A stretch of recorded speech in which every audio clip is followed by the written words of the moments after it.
Belle journée au Salon de l'Agriculture de Nouvelle-Aquitaine. Nous allons voir ce qui s'est passé ce lundi.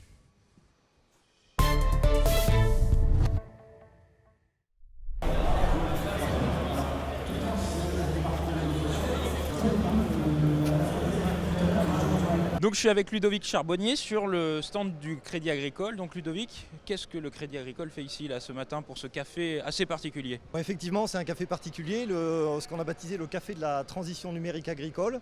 On est parti d'un constat, en fait, quand on a les agriculteurs dans nos bureaux, ils nous disent qu'ils se sentent en rupture avec le grand public et ils ont pris conscience de la nécessité pour eux de communiquer sur leur métier, de communiquer auprès du grand public sur la façon dont ils élèvent les animaux, sur la façon dont ils cultivent les céréales. Et donc ce qu'on a voulu organiser ce matin, c'est un café où certains agriculteurs ou professionnels du monde agricole qui sont déjà très en avance sur l'utilisation des réseaux sociaux pour mieux communiquer vis-à-vis du grand public, viennent finalement nous rencontrer et témoigner auprès des autres agriculteurs. On veut partir d'une petite initiative pour la faire connaître et essayer de faire en sorte qu'elle prenne un peu d'ampleur. Et parmi ces ambassadeurs, nous avons Denis. Donc Denis, vous êtes... expliquez-nous ce que vous faites.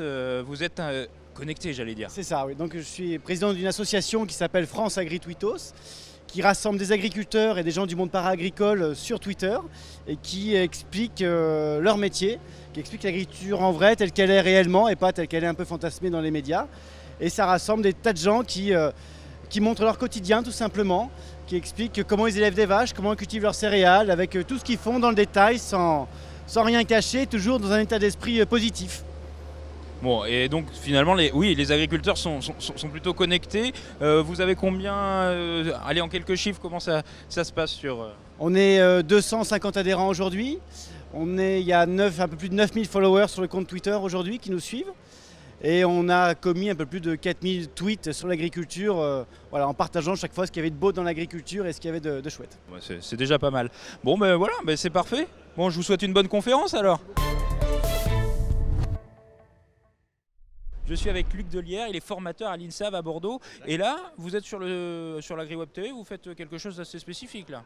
Donc là, aujourd'hui, en rapport avec la filière viande, puisqu'on est sous le salon de l'agriculture de Bordeaux, tous les ans, le premier lundi de la foire de Bordeaux, on organise un concours avec des jeunes de première année, qui sont ou en reconversion professionnelle, pour animer donc justement cette journée-là, puisqu'il y a la réunion donc des bouchers de la Fédération de la boucherie de Gironde et aussi la journée du conseil régional. Donc voilà, on fait toujours cette petite manifestation pour mêler justement les éleveurs sur le thème un peu, disons, de la carcasse à l'assiette, quoi. Et combien de bouchers sont là? Et puis ils sont plutôt jeunes en plus. Alors là, il y a 10 participants donc, à la démonstration. Donc vous avez 5 jeunes qui sont en première année de CAP, donc qui ont, disons, on va dire en moyenne entre 16 et 18 ans. Et après 5 autres adultes qui sont en reconversion professionnelle. C'est-à-dire des gens qui ont choisi le métier de boucher et qui veulent une reconversion professionnelle pour travailler dans l'artisanat ou autre. Parfait, merci beaucoup Luc. De rien. Je suis en compagnie de monsieur Philippe Bru, vous êtes directeur général du groupe Beauvalet, c'est bien ça? Qu'est-ce que vous êtes venu faire sur le salon?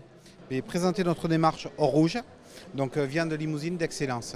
Donc dans le cadre de l'AMI, appel à manifestation d'intérêt, donc nous avons été retenus. Ce projet a été retenu comme viande de qualité à présenter au niveau national comme projet pilote. J'allais vous demander, donc qu'est-ce que l'or rouge? Donc c'est un projet qui est accompagné par la DRAF, c'est bien ça? Tout à fait. Donc l'or rouge, c'est quoi? C'est une viande limousine de qualité, garantie, donc tendre et goûteuse, mais à la fois saine. Donc elle provient d'élevage HVN, haute valeur naturelle, et elle est garantie tendre et savoureuse.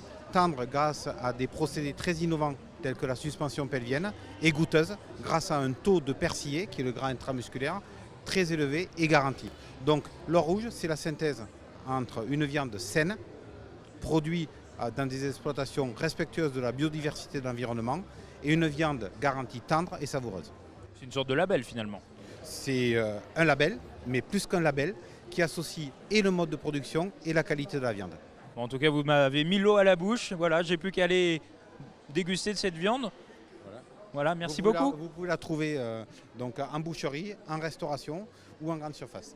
Bon, mais parfait. Je sais ce qu'il me reste à faire.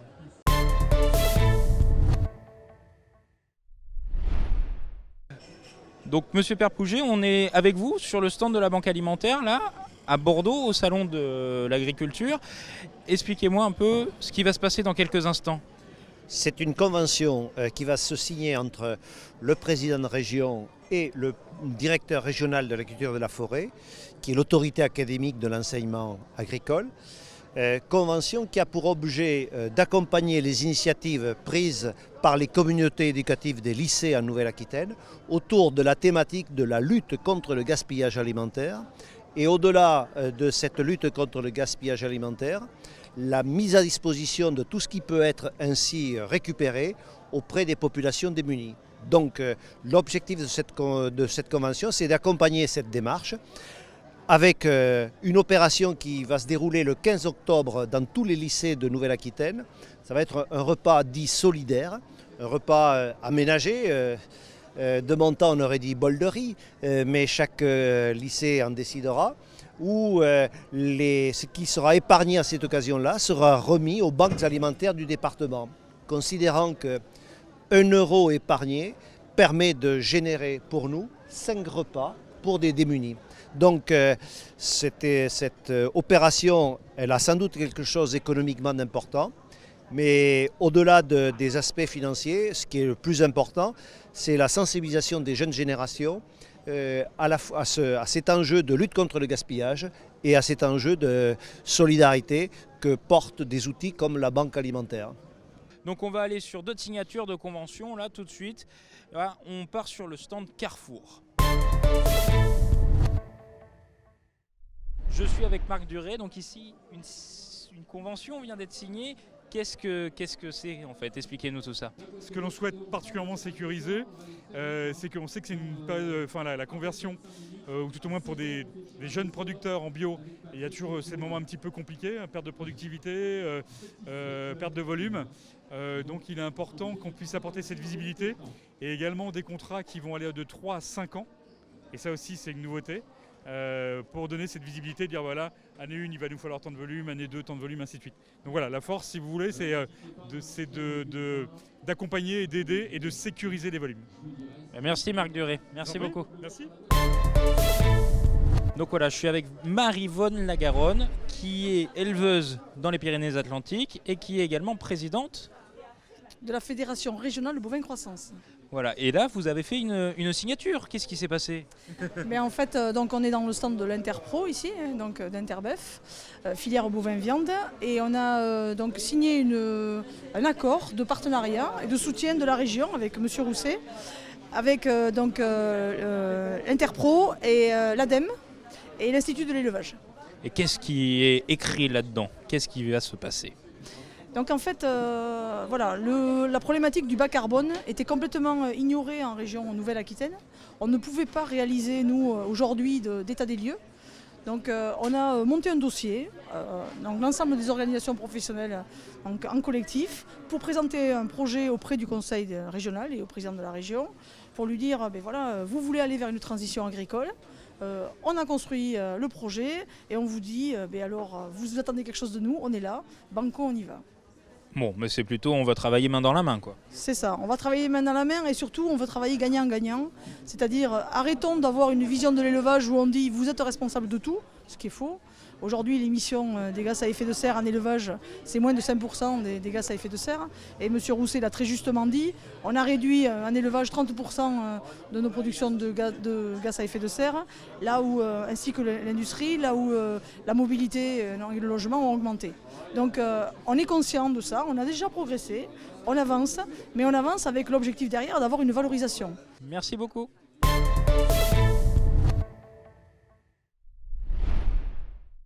Et vous voyez ici, c'est un peu vide, derrière moi aussi.